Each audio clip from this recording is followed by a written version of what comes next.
प्रणाम हमारे जितना भी दर्शक देखा तरन जा हमारे यूट्यूब चैनल एक हमारे चैनल पे आयल रहे मैसेज कमेंट में कि एक प्रमोद प्रेमी के गाना के लेके बलमुआ दियल है गाड़ी तरकारी के बिना ना तो गीतिया के हम कैसे लैले बनी जाओ कौना भाव में अगर देखी रहुआ लोग के पसंद आइल तो लाइक सब्सक्राइब शेयर करी जा अपन बेटा परिवार समझ के प्यार दुलार दी जा जैसे हर कलाकार के दिए देत बानी जा कि राते बाला मामा दिहले गारी हो तरकारी के बिना ना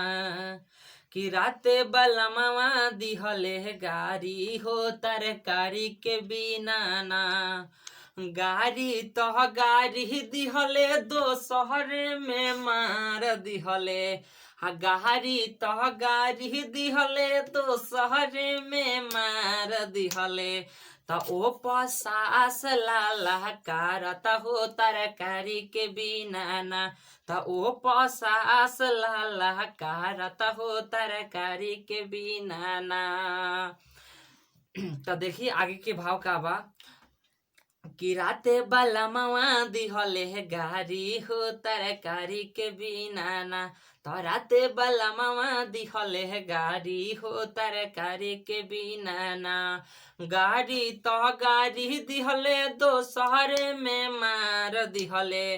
गाड़ी तो गाड़ी दिहले दो शहर में मार दिहले तो ओ पसास लाला कारत हो तरकारी के बिना ना तो ओ पसास लाला कारत हो तरकारी के बिना ना।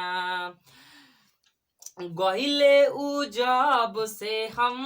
जो हिले कब से गहिले उ जब से हम जो हिले कब से